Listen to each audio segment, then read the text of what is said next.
Well, we believe all life deserves respect and whatnot. And these animals, if you spend enough time with the animals, you know each one has their own personality, their own quirks. And what we want to do is to share this experience with people. And unfortunately, the way things are at the current situation or the factory farms, they're just automatons or just like a number. Everything is automated. The food is automated, the water is automated. They don't get to live in any kind of individual freedom or whatnot. It looks as though they're free here to be themselves and not to worry about what's coming around the corner.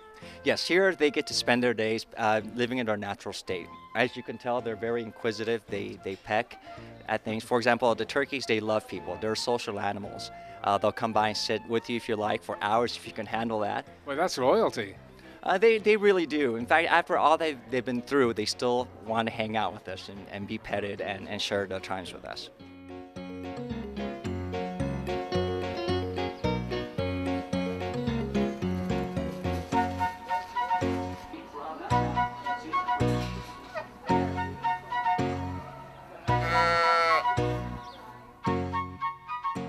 A grateful menagerie of animals that were once destined for slaughter are finding refuge at a sanctuary in Acton, California.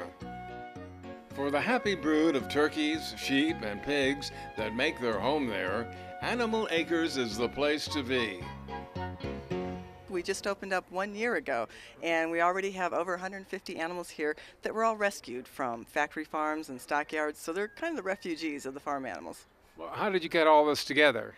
Well, I actually started the first shelter for farm animals in 1986, so I have about 20 years experience, and we've always wanted to do one in Los Angeles because a big part of these farm animal sanctuaries is to educate people. That's what this Compassionate Kids Day is about, to teach people that farm animals are animals too, and they feel pain and joy and sorrow and comfort just like a dog or cat or you and I. So we wanted a sanctuary near LA. It's a major, of course, metropolitan area, and it's also the entertainment capital of the world, and we already have many celebrity supporters working with us to get the word out. This is a very beautiful part of the country, too, that some people in LA might be missing out on. I know, it is gorgeous, isn't it? I lived in LA, and I tell you, it's absolutely beautiful, and it's only 45 minutes, you would never know. And it's a really beautiful setting for a farm animal sanctuary. A lot of people who come here feel it's a sanctuary for them, too. It's a very peaceful place where you can get in touch with, working to create a more compassionate world.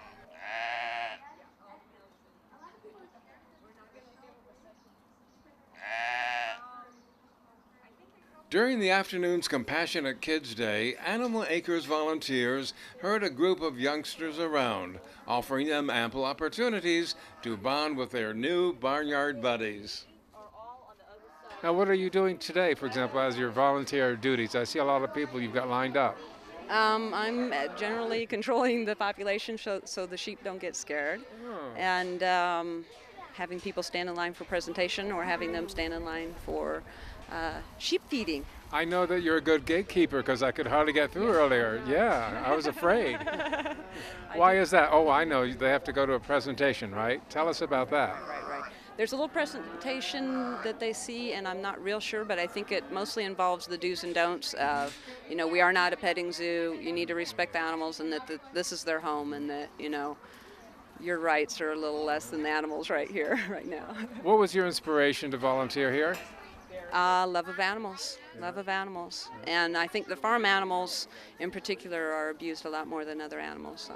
All the animals here are refugees of the food animal industry. They are animals that are downers, too sick to even walk, and they're just abandoned at stockyards. They're laying hens that are raised in cages so small that they literally can't even stretch their wings. And unfortunately, most people don't realize how horrible it is and how bad animals are treated for food production. And that's a big part of our mission here, is to open eyes and hearts because we find that people are against cruelty if they just know about it. And then we hope that that extends to maybe trying a vegetarian hot dog or a vegetarian burger instead. Conditions on poultry farms where turkeys and chickens are certainly nothing to crow about. And individuals concerned about animal welfare cry foul when it comes to their wretched conditions. Most birds are, from birth to death, live in miserable conditions. Imagine you get an 8 by 11 sheet of paper. That's all the space they have to live on. And sometimes they get crowded to like a wire cage, 5 to 6 chickens to one cage, let's say the layers. In fact, the chickens are divided into layers and broilers. The layers are the one that produces eggs, and the broilers are the ones that we pretty much end up on our dinner plates. Most of them, or all of them, are treated with growth hormones so that they can get bigger faster to the market. And a lot of times what happens, they grow big enough, they will develop lung conditions, and oftentimes their legs will break under their own weight because their muscles are developing much faster than the bones. In fact, all the birds also, when they're born, they are debeaked, and the turkeys, the toes are chopped off. Reason why is that you put them in a crowded condition, they will get agitated, they will actually literally get pissed off and start taking it out on other birds. And that's why all the birds are debeaked and declawed. The conditions of the turkeys, literally here, even though now they're under some form of sanctuary, they literally are growing to death because they're still are under the effects of the growth hormones. They're growing to death, is what you said, right? Yes, they're growing to death. In fact, all these birds have been injected with growth hormones. Again, why? Because it's faster time to market. And when we pay so little for actual, meat products, there's a reason why. Chickens are growing so fast now that they are literally going to slaughter at 6 to 8 weeks of age. I mean, it's amazing. Turkeys at 16 to 24 weeks of age. So when they've been here at Animal Acres for about a year, we already see them start to slow down quite a bit and they have trouble walking. But, we'll take good care of them and keep them safe and healthy and happy. After the hormones experience, then that limits their life, and then if they weren't slaughtered, they'd have a tragic ending and of a different type, I believe.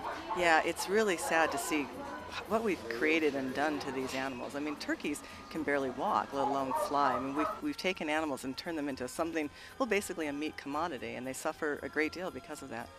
So it's really all about educating people, and that's kind of where to start, I suppose. Yeah, most people, again, have no idea that to produce eggs, hens are in cages and crates so small that they can't even move. Or to produce pork, sows spend their entire life in gestation crates literally 2 feet wide. Or veal calves spend their entire lives in crates so small that they can't even move. Cows are dragged to slaughter with chains. They can still be sold for human food. We see the worst cruelties, and sadly, farm animals generally are not protected under state anti-cruelty laws, so these are considered normal agricultural operations, but they're considered so cruel they've been banned in other countries, and we're working to ban them here as well. Well, if people have access to see what happens, how food is actually brought onto our table, it will make you pause to think what you are eating yourself and what you're offering to your family. It's eye-opening. Don't take my word for it. All this literature and information is available, but I'm sure the poultry and the factory farms do not want you to see this.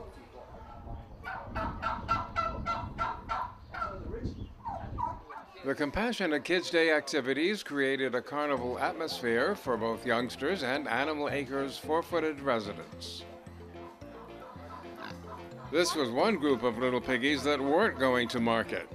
They were in hog heaven, mingling with their new friends. Even shy children weren't sheepish when it came to getting nose to nose with a bevy of barnyard beasts.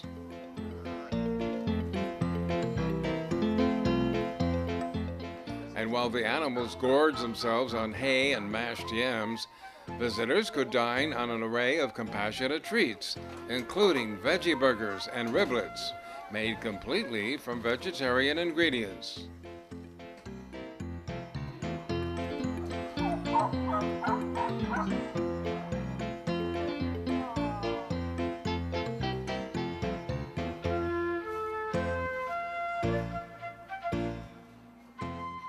We have tours every Sunday at 11 o'clock and 1. We have lots of events coming up, like our Country Gala, which is a star-studded event, and our Country Hoedown in May. I understand you're a nonprofit organization. Absolutely. We depend entirely on our members to support all the animals here, and we have an Adopt a Farm Animal program. So if you want to sponsor somebody, if you fall in love when you come and visit, by all means, we encourage you to sponsor one of the animals here. Well, what's nice here is that they've got their get out of jail card, and they seem so very friendly and lovable. And today there'll be a lot of kids around to have this experience. Exactly. We want kids to have that interaction experience with farm animals because, again, most people don't equate the food that they're eating with a living, sentient being.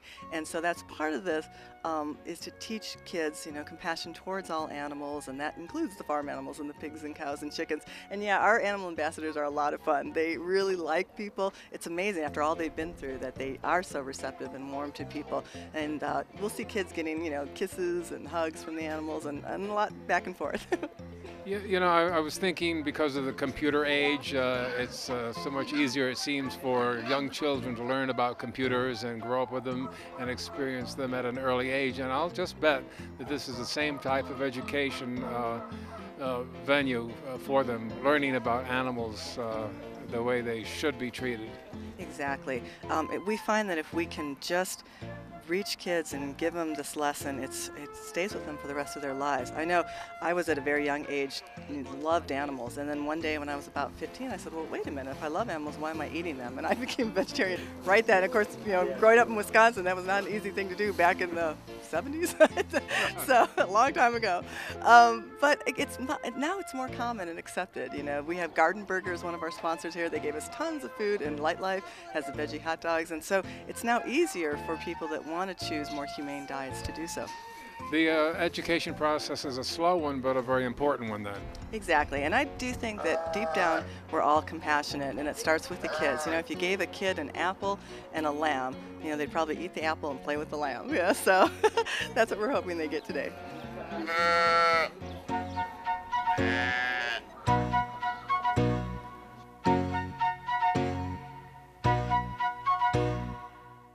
To visit this magnificent menagerie of farm critters, or to learn more about humane animal treatment, visit Animal Acres, located in Acton, California.